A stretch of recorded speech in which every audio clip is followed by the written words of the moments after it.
Good morning, RTE Radio 1. It's 7 o'clock on Friday the 3rd of July, and this is Morning Ireland with Richard Downs and Anya Lawler.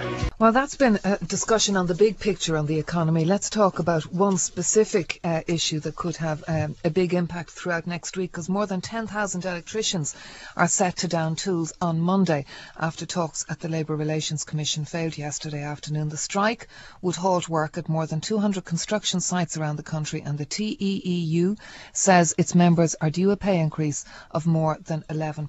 Eamon Devoy is the General Secretary Designate of the Technical Engineering and Electrical Union, the TEE Union. Thank you for coming into studio, Eamon Devoy.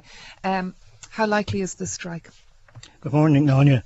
It looks inevitable. We were in the Labour Relations Commission yesterday. We met the Commission in the morning, and the employers went in to meet the Commission separately in the afternoon. And the Commission informed us later on that evening that after talking to the employers, they saw no basis for engaging with the parties to negotiate a settlement. So as things stand, the dispute looks inevitable. OK. And your hourly rate at the moment is $21.49. You want it increased to $23.98. You're saying in your statement this dispute will affect economic activity across the state on a level not seen for years. Describe the kind of effect you think an electrician strike will have. Well, there are a number of sites across the country that will be affected by this. The ones that are in the people's mind is Lansdowne Road, the Corrib gas field, the number of power stations being built, Dublin Airport development and so on. But there are also a number of manufacturing companies that also employ contractors on their sites, and quite a few manufacturing companies in the pharmaceutical area, in the food and the drinks area will also be affected, and pickets will be placed in those manufacturing centres. And with pickets and without electricians, what will happen in those places of employment? They won't be operating, I suspect. We've just heard a discussion about how bad things are in the economy. You've heard Paul Sweeney talking about everyone will have to do things differently. You've heard Mark Fielding talking about the need to cut costs. You're looking for an 11% pay increase at a time when, people are suffering pay cuts if they're keeping their jobs. Otherwise, they're adding to those dole queues. Is it not ridiculous to be talking about a strike for a pay increase in that context? The pay increase is one element of our dispute that's been picked out and highlighted. It's not a pay increase. It's money that's due back to 2006, 2007.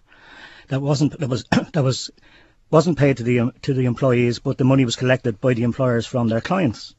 So the employers have been holding that money belonging to our members. They've also been withholding on a large scale their sick pay scheme and their pension scheme money, and we have a number of prosecutions against them. That's the sort of activity that's going on there.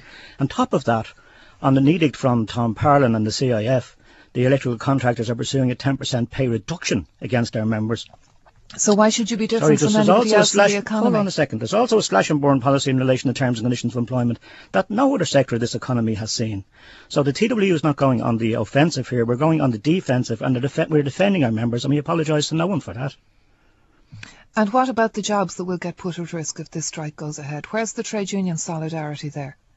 This has nothing to do with trade union solidarity. I don't know where that's coming into it. I'm asking about solidarity with other workers whose jobs could be threatened if your members go on strike for an 11% pay increase when people are feeling they're lucky to hold on to the jobs and the slashed pay that they've got already. This is about abuse by electrical contractors. And the electrical contractors are not complying with the terms of our agreements. And do you not see that you would be abusing other workers, other colleagues, by taking strike action at this kind of time? Shoe on other foot, trade unions and their members will be castigated for breaking agreements. In this situation, the employers are walking away from agreements, breaking agreements, and trying to destroy the terms and conditions in the industry. And quite frankly, it's not going to be allowed to happen. Obviously, your job is to represent your members, and that's what you're trying to do. But is this not the kind of thinking of the past, when we are in a kind of a crisis which calls for different responses, and workers right across the economy have recognised that? Why should your members be different? Because they're being treated differently. They're being treated far differently. We have a registered employment agreement. Their actions, if this strike goes ahead, will have on other workers. We have a registered employment agreement that's been fixed, that determines the pay and conditions of employment since 1922 in this state. It's worked well for the employers. There hasn't been one dispute in the electrical contracting industry all of its lifetime, since 1922. Okay, but I'm asking you, It what works you for the and employers your when it members, suits them. okay. It has to work for our members when You've it suits made that us. point, but my question is, what do you and your members who are going to take this strike action from Monday, as you say, that will have the effect on the economy on a level not seen for years, as you say, what do you and your members say to other workers who are saying, my job would be threatened by that kind of disruption to the economy at the moment? What do you say to them? I say to them, if their employers had the money that was due to them in their bank accounts, then they should do something about it. That's what our members are doing. The electrical contractors, when they quoted for work back in 2005, 2006, 2007, they quoted for that work on the basis of they knew they had an obligation to pay our members that money. They quoted for the rate to work at that rates. That rates were paid to the electrical contractors, and they failed to pass it on to our members. It's money long outstanding to our members. No other worker in the economy didn't get a pay increase in 2005, 2006, and 2007.